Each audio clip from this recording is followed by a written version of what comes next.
Okay, let's unpack this. We are diving into a stack of sources that really challenge this whole idea of normal aging. Yeah. If you've been dismissing things like maybe daily exhaustion or that stubborn brain fog, random body aches, just thinking, oh, well, I'm just getting older, our sources suggest your body is actually sounding a very specific, maybe even fixable emergency alarm. Exactly. And what's fascinating here is the core premise. We often ignore these signs or, we misinterpret them. The listener shared sources detailing, I think it was 23 specific warning signals. These often indicate critical nutrient deficiencies, and they're particularly common in seniors. So our mission today is basically to decode this communication system. Think of it like your body's dashboard.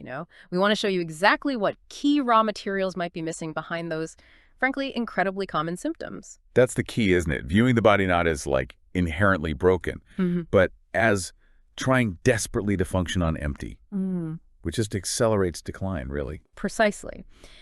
And to bring this to life, we've got the story of Margaret.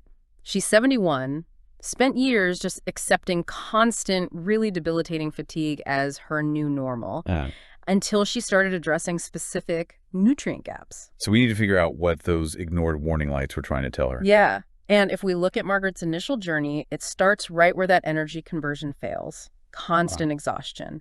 That brings us to the first critical alarm on the dashboard. Okay, let's start there. Sign 1, the afternoon crash. That specific, like 2 or 3 p.m. slump makes you feel like you just have to collapse, even if you slept okay the night before. Why isn't that just lack of sleep? What specific process is failing there at the cellular level? It's your cellular engine crying out for cofactors. Right. This points directly to the B vitamins, especially B12 and folate. These aren't just, energy boosters. They are essential cofactors. Topax, okay. Yeah, meaning they help the enzymes convert the food you eat, the glucose, into usable cellular energy, ATP. If you lack those B vitamins, well, it doesn't matter how much fuel you put in, the engine just can't ignite the process efficiently. And the sources mention a huge problem here, the medication connect. Exactly. So many seniors are taking common medications. Think about certain acid blockers, PPIs, or the diabetes medication metformin. These are known to actively impair the absorption or sometimes increase the consumption of B12 and other B vitamins. Wow. So it creates this deficiency cycle. Margaret, for instance, she used to blame her age for that daily collapse. But in reality, her body just couldn't manufacture energy properly, likely due to medication-induced B vitamin depletion. Okay, moving from physical energy to mental clarity. Let's talk about cognitive collapse, brain fog. Struggling to find the right word, maybe reading the same sentence over and over, feeling generally fuzzy. The source is really clear. This isn't necessarily the start of some cognitive disease. It's the brain starving. What's it starving for? Well, that raises a key question, right? If the brain is 60% fat, how well can it function without the right building materials? Your brain needs high-quality fats and essential building blocks. We're talking omega-3 fatty acids like DHA, also choline and vitamin D. Without these, the cell membranes in your brain, they sort of get stiff. Transmission slows down. Like a blocked wire. Exactly. It's like trying to send a signal through a blocked wire. And for Margaret, when she corrected this, the source notes her severe fogginess started to lift dramatically in just 3 weeks. 3 weeks. That speed is powerful. It suggests it's often not permanent damage, but more like a nutritional short circuit. Okay, so we've seen internal systems, the engine, the dashboard being starved, but what happens when that starvation shows up in physical alerts? Things you can actually feel in your muscles and nerves. Let's talk signs 3 and 4. Muscle twitches, maybe eyelid spasms, those awful Charlie horses at night. What are they screaming for? Yeah, those are the body's most urgent cries for electrolytes and minerals.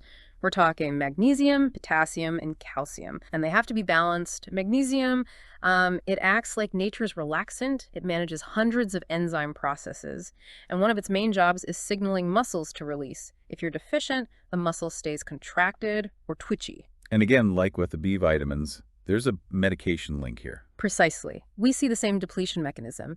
Many common diuretics, used for high blood pressure or heart conditions, they work by flushing excess fluid, but they also actively flush potassium and magnesium right along with it. Oh, wow.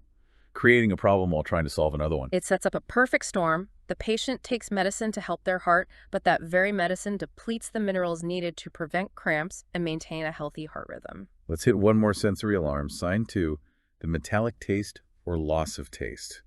That weird flavor in your mouth. Or just noticing food doesn't taste good anymore. Yeah, that's a classic zinc deficiency talking. Zinc is vital for rapid cell turnover. Your taste buds, your sense of smell, they rely heavily on cells renewing quickly. Without enough zinc, these sensory cells degrade. And that leads to problems beyond just taste, right? Oh, absolutely. As the source highlights, it's not just unpleasant, it leads to a vicious cycle. Food becomes unappetizing, so people eat less whole food, maybe rely on more processed stuff. And the nutritional deficiency spirals into greater malnutrition, making all the other symptoms worse. That concept of a vicious cycle, that brings us perfectly to the next set of alarms. Let's look at how deficiency impacts repair and regeneration, starting with sign 5, sleep disruption. Waking up feeling like you haven't slept, tossing and turning. If sleep is our main repair time, what raw materials are missing? What stops the body regenerating properly? Well, we need adequate magnesium, vitamin D, and B vitamins for the nervous system to get proper rest. Magnesium is critical here because it activates GABA. That's the brain's main calming neurotransmitter. If you lack magnesium, you just can't fully switch off that stress response and settle into deep restorative sleep. And this is where that cycle really kicks in, isn't it? Poor sleep actually feeds the deficiency. It absolutely does. If you connect the dots, poor sleep elevates the stress hormone cortisol. High cortisol then actively depletes more magnesium, vitamin C, and B vitamins. It's a profound downward spiral. Your body basically consumes the resources needed to sleep well because you're not sleeping well. Wow, that's quite a trap. Okay. Moving to sign 6, mood and outlook. Margaret mentioned becoming easily irritable, losing enthusiasm for hobbies she loves, so feeling more anxious or irritable. Is that strictly psychological, or are we looking at body chemistry again? The source strongly suggests this is often a raw material deficiency for making neurotransmitters. Your brain needs specific amino acids, protein building blocks plus B vitamins, vitamin D, omega-3s. These are needed to manufacture serotonin for happiness, dopamine for drive, GABA for calm. If the pathway is missing, say, a B vitamin cofactor, the whole process just grinds to a halt. It doesn't matter how many amino acids you consume. So your brain chemistry is literally being starved of its basic ingredients. That's a good way to put it, yes. Which brings us to a really fundamental breakdown point. Sign 7, digestive system failure.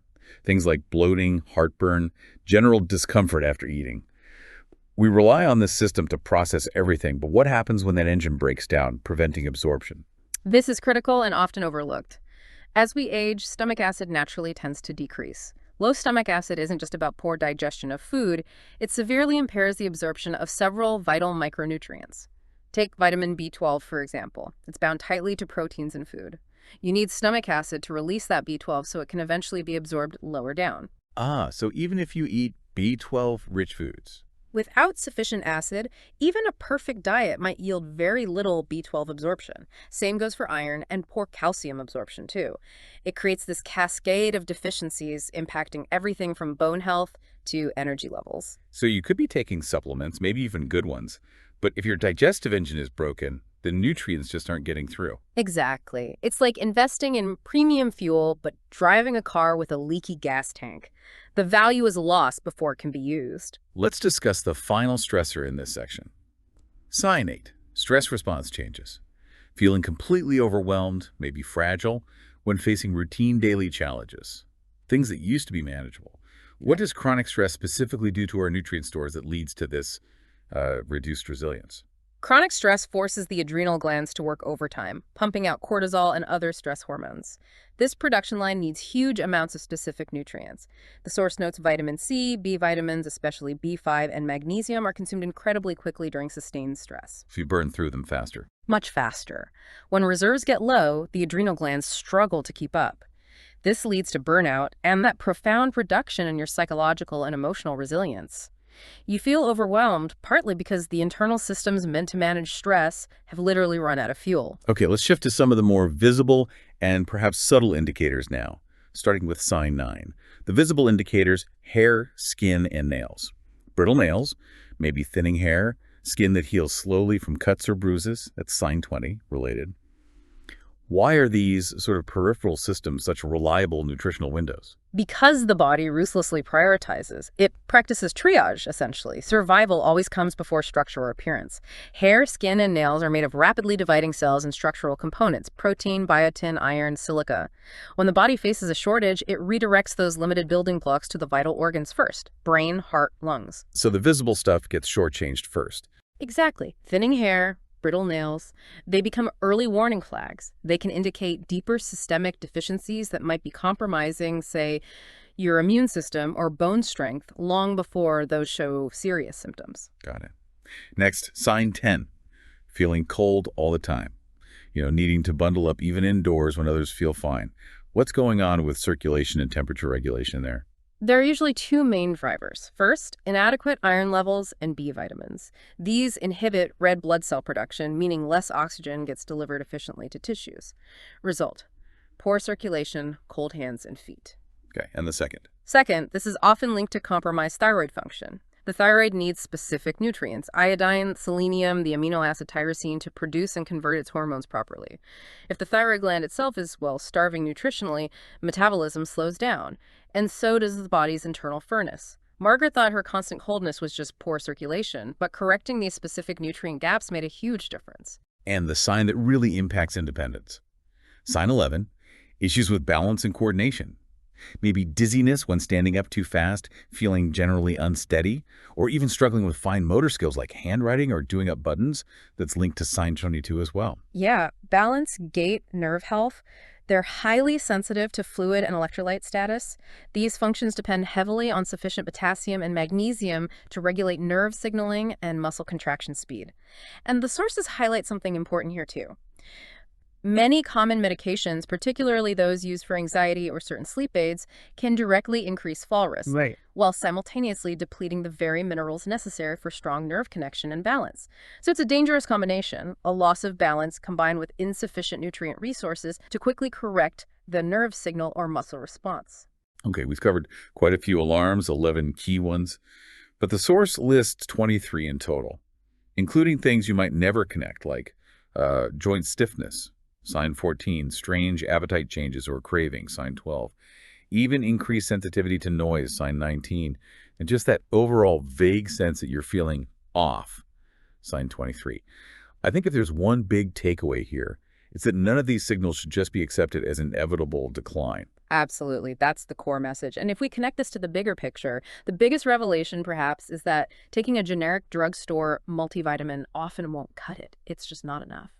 The sources make a crucial distinction. Absorption gets really compromised as we age. We mentioned decreased stomach acid, medication interactions. These are huge factors. Okay, which leads us to that critical point about quality versus quantity in supplements. The sources say something pretty shocking. Many common supplements are in cheap, non-bioavailable forms your body just can't use effectively. Can you give an example? Certainly. Let's take magnesium again, since we know it's crucial for sleep, muscles, nerves. If you buy the common, cheap form magnesium oxide, maybe only about 4% is actually absorbed by your body, Only 4%. roughly. The rest often just causes digestive upset, frankly. Now compare that to a chelated form, like magnesium glycinate, that's highly bioavailable. The body can actually use it. So you could be taking magnesium oxide for months thinking you're addressing the root cause, but you're actually still deficient because the form is wrong. Precision matters more than just a high dose of a cheap compound. Wow. So really digging into this, addressing these deficiencies isn't just about feeling a bit better today. It sounds like it's about changing the fundamental trajectory of aging.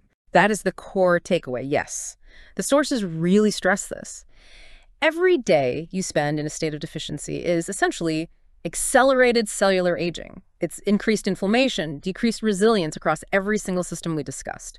Conversely, every day of optimal targeted nutrition is cellular repair. It's enhanced vitality. It's a fundamental investment in your functional lifespan, not just your lifespan. Okay, so what does this all mean for you listening right now? The source says the window for optimal intervention is right now. While your body still has that amazing capacity for repair, awareness, maybe some honest self-assessment, that's the first step toward transformation, right? Consider this. You know your body best. You really do.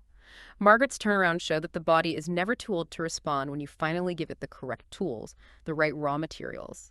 The sources strongly advise that if you're experiencing even, say, 3 or 4 of these seemingly unrelated signs, you need to recognize them as urgent, linked messages from your body. The difference between feeling vital and feeling that debilitating decline might not be some complex diagnosis. It might simply be a handful of specific raw materials your body is desperately, urgently requesting. What is that subtle, constant feeling you've been ignoring?